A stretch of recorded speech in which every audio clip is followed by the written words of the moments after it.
So good morning guys.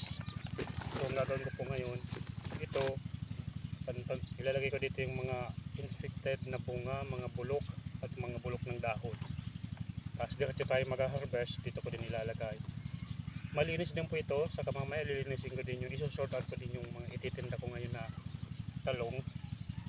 So kailangan po talaga manu-manuhin natin kasi itong talong since then na mamunga to, mamunga siya, simula ng mamulaklak, hindi ito nakatikim ng pesticide.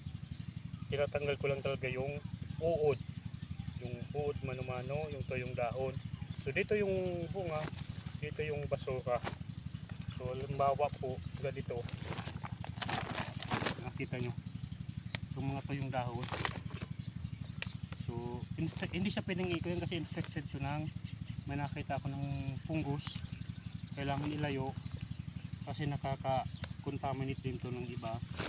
Kaya makita nyo po, so mga dry leaves, infected po siya. Ay, yung iba tuyo na talaga.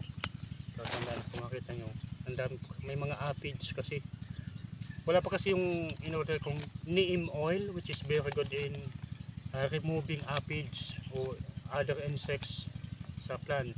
So pag inaatake ang tanim ng insekto ay stress po yan. So ito kasi nadaanan ng maraming init, na-stress po siya at stress na po talaga siya dati. So ngayon tatanggalin po natin yan para hindi siya masyadong makahawa. Titingnan natin ito, tingnan nyo po bungang ito, hindi siya masyadong lumaki kasi kulang sa abono, wala yung kuya sa spray. Kaya healthy po ang, hindi naman 100%, siguro 80 to 90% healthy kasi may fertilizer ang nilalagay. So hindi siya po nalalango, hindi ko siya nilalango yung abono, tama lang. So yan guys, ito na po ang gagawin ko, madami po ito.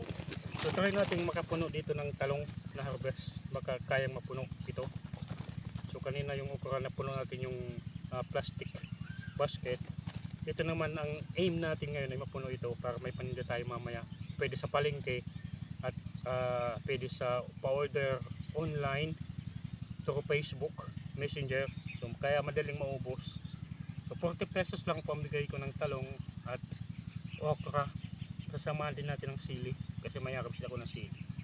So yan guys, kung nagustuhan niyo aking video, huwag kalimutan mag-follow, share and subscribe. Maraming salamat po. So go na po ako nito. Makita po natin mamaya kung napuno natin to. Salamat po.